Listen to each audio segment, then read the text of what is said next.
components in a second. Let me just address streets right away. As everyone's mentioned already, the most important thing is when the streets get dangerous, you just stay off of them. That's the best message that we can always give to folks. That does not mean that we're going to, from an infrastructure standpoint, ignore them, but we also have to recognize the limitations that are in front of us on what we can do.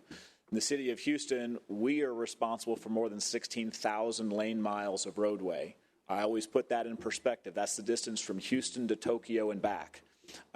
So when folks wonder, what are you doing to treat the streets? The reality is we're being very selective in what we treat, and we're going to make sure that we hit critical areas so that first responders can get to places they need to go, that emergency access to places like hospitals and others are prioritized. And for the most part, we focus on areas that are going to have a larger challenge where ice accumulates than others. Those are going to be elevated roadways, bridges, overpasses, and so forth. There's about 41 of those that we have as part of our standard operating procedures that we always treat when these events come into play. That is our plan in this event as well. And we typically begin that pre-treatment about 24 hours out. There's not much effectiveness that takes place beyond 24 hours out. The brine will wear off and so forth. But we pre-treat all 41 of those areas with a brine solution. We have available to us 15 trucks that we use to spread sand in certain places. We have 7 brine applicator apparatuses that we're able to affix to other vehicles that we have to go and spread that. But the reality is that's not a whole lot for a city like ours. We have to balance that, of course, with the fact that these are not typical events. So, for instance, we don't have any snowplows. We do get that question typically when a winter storm comes up. How many snowplows do you have? The answer is 0. And if you were to ask me what my forecast for how many we'll have in the future is, it probably stays at 0, because that just doesn't make a lot of sense for Houston. And that goes to the collaboration that we have, Mayor, that you referenced with TxDOT. In the last winter storm, TxDOT was the one that came to our rescue. They do have snow plows, and they are able to bring those in to help us in some of those critical areas, including in and out of the medical center. But we will treat those 41 areas and certain other roadways throughout the city with the brine application. We will be there throughout the entire event. We will have our crews staged at appropriate locations, just like we've done in the past. But the most important message, of course, when it comes to the road is when the roads become dangerous, just please stay off of them.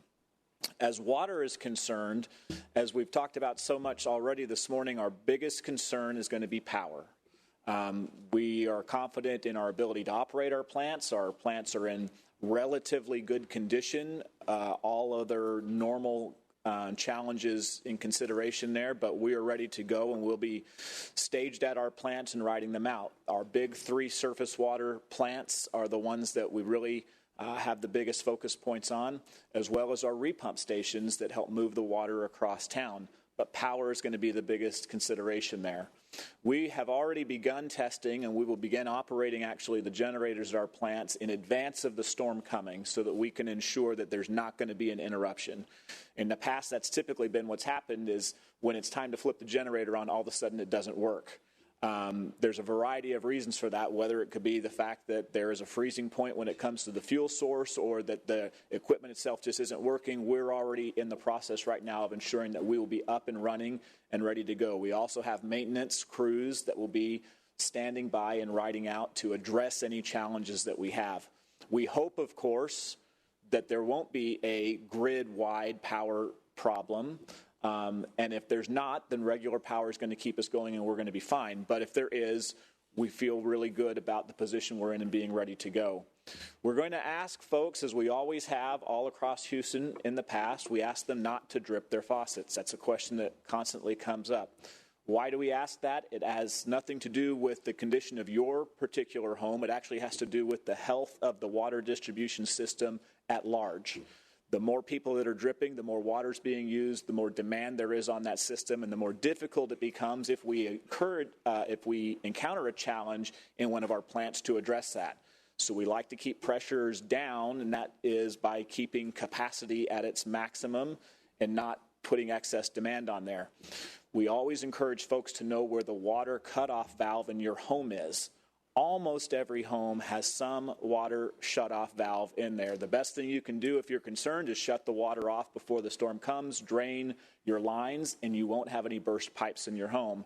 If your home doesn't have that, you should know how to shut the water off at your water meter, and you would follow the same sort of process. If you have issues or questions, you can call 311.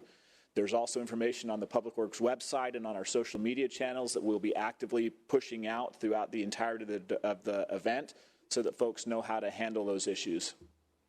Now, on the wastewater side, I'll just very briefly say, and this is really our biggest challenge in the last storms we had, specifically in Hurricane Beryl, power is our Achilles heel there.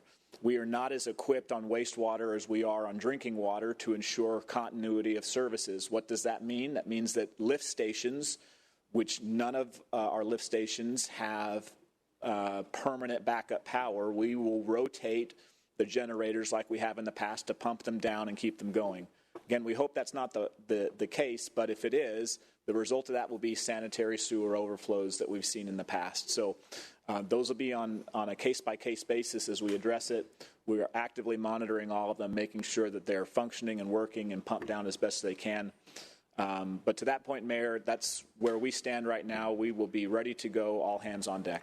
Talking about freezing pipes, we've been advised that we will most likely have 48 hours of continued temperatures below freezing.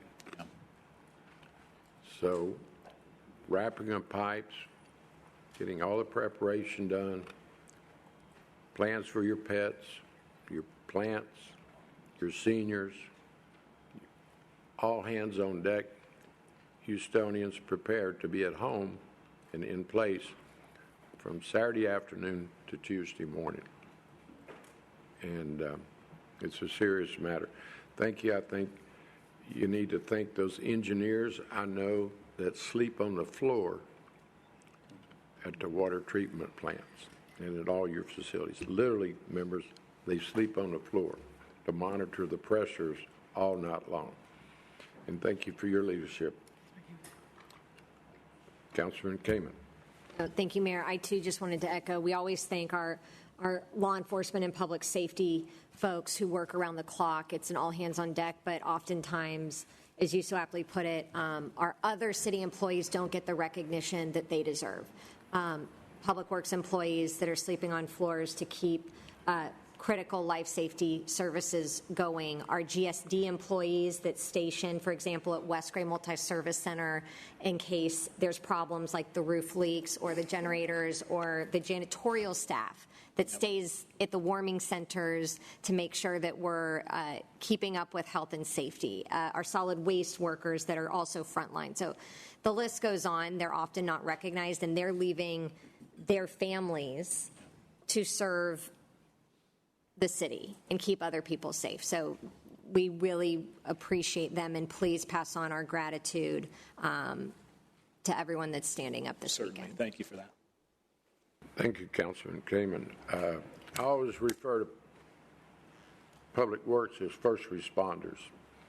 And, of course, what really makes this a great city are our city employees. The leadership team in place, I think, is better than anyone can recall in recent time. Thank you for taking your job so serious. And Brian, your confidence and knowledge and experience really matters during times like this, so thank you. Councilman Alcorn. Director, I was glad to hear you say about not dripping the pipes. That's really important. And also you said shut your water off if you're really worried. I felt like in 21, we shut our water off, and I think it saved us. And I'm glad we're just putting that out. So that's what I'm telling people. If you're really worried about your pipes, shut the water off.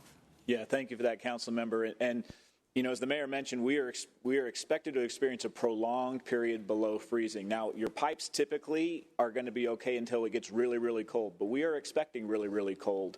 And every home is a little bit different.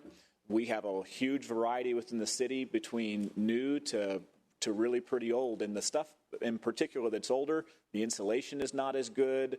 The pipes may not be quite as deep. There may be more exposed pipes on the outside of your house. So absolutely wrap those up. We always tell people in these things, the 3 Ps, right? People, pets, and plants. I love plants, but that's the least of our concerns there of those three. Focus on I said people had some plants. I meant pipes. I mean, pipes are my people. So pipes, pets, those need to be our first two concerns. Wrap them, make sure that they're good to go. This is the time right now. Go to the hardware store today to get the things that you need to do. It's not going to be available on the shelves in a couple days. I can promise you that. We've done this enough. Thank you, Randy. Brian, thank you. And of course, we're in contact with our county partners. Yes, sir. State. All right. Thank you. Good luck.